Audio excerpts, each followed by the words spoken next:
6 Things You May Not Know About Tecumseh. On the anniversary of Tecumseh's death, get the facts on the legendary Shawnee war chief. Tecumseh lost 3 close family members to frontier violence. Born in 1768 in present-day Ohio, Tecumseh lived during an era of near-constant conflict between his Shawnee tribe and white frontiersmen. At age 6, Lord Dunmore's War broke out after a series of violent incidents, including one in which about a dozen Native Americans were plied with whiskey and challenged to a target shooting match before being slaughtered. Tecumseh's father, Puckshinwau, participated in the war, losing his life during a retreat across the Ohio River in the October 1774 Battle of Point Pleasant. As he lay dying, he supposedly told his son, Tecumseh, to never make peace with the Virginians and to supervise the warrior training of his other male children. In 1788, a year after the U.S. Congress precipitated the settlement of Shawnee lands by passing the Northwest Ordinance,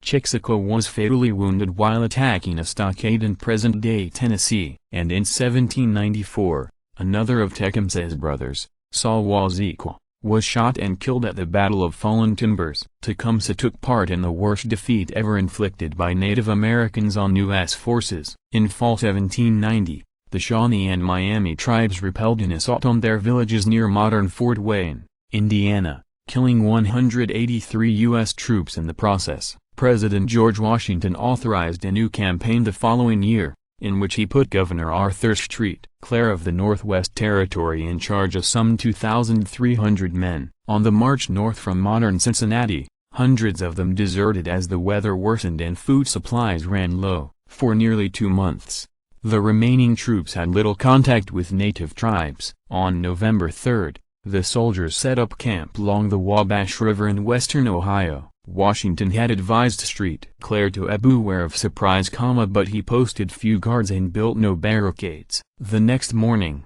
as the soldiers prepared breakfast, a force of Native Americans attacked and immediately overran them. Poorly trained militiamen fled, whereas the regulars who kept their position were decimated. When the dust cleared a few hours later, at least 623 American soldiers and dozens of camp followers were dead, and hundreds more were wounded. In comparison, fewer than 300 U.S. troops died during the much more famous Battle of the Little Bighorn. Tecumseh did not play a major role in the clash with St. Clair, but he scouted the U.S. soldiers during their advance north. Throughout the battle itself, in which only 21 Native Americans were reportedly killed, he watched the rear trail to make sure no reinforcements arrived. Tecumseh tried to unite all tribes against white expansion. The victory over St. Clair proved to be short-lived, as the 1794 Battle of Fallen Timbers forced the Native Americans to give up most of present-day Ohio and part of Indiana. Tecumseh did not abide by such agreements,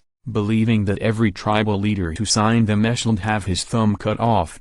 He began envisioning a confederacy that would bring all of the tribes together, even longtime enemies, to resist the whites' insatiable desire for land. Tecumseh and his brother Tenskwatawa, best known as the Prophet Kamo, also started preaching against cultural assimilation. In 1808 the brothers founded Prophetstown in northwestern Indiana, which they envisioned as the capital of their confederacy. That same year, Tecumseh met with British officials in Canada. He then traveled widely in the Midwest, gaining followers among such tribes as the Seneca, Wyandot, Sac, Fox, Winnebago, Potawatomi, Kickapoo, Chippewa, Iowa, Delaware, Miami and, of course, Shawnee. Tecumseh even made it as far south as present-day Alabama and Mississippi, where he preached with limited success to Chickasaws, Choctaws and Creeks.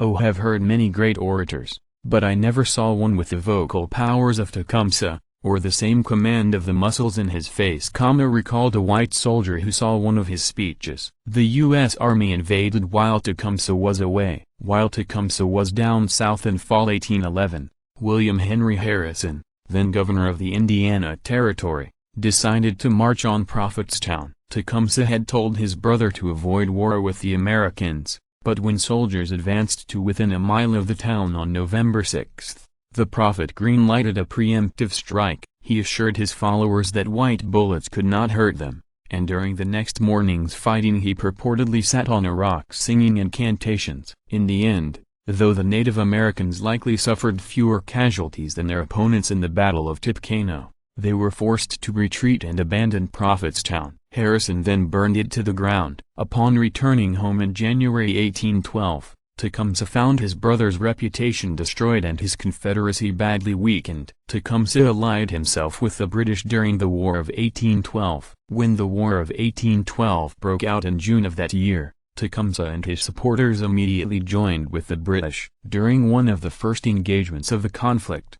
U.S. General William Hull and about 2,000 men invaded Canada from Detroit. They were quickly repelled, however, in part due to Tecumseh's interception of a supply train. British commander Isaac Brock, who became friends with Tecumseh, subsequently besieged Fort Detroit. In an act of psychological warfare, Brock informed Hull that his Native American allies will be beyond my control the moment the contest commences. A terrified Hull surrendered a day later. The following year, Tecumseh participated in failed sieges of 2 forts in Ohio. He then reluctantly retreated with the British back into Canada.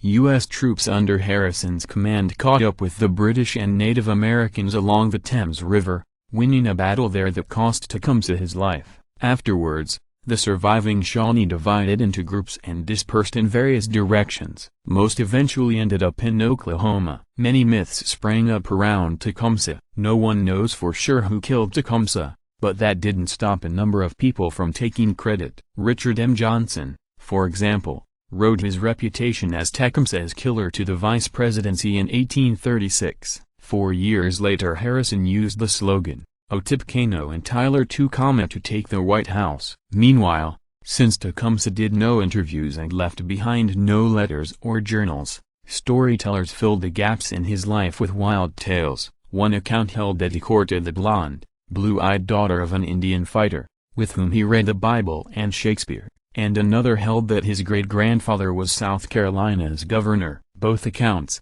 and many others like them, are almost certainly untrue.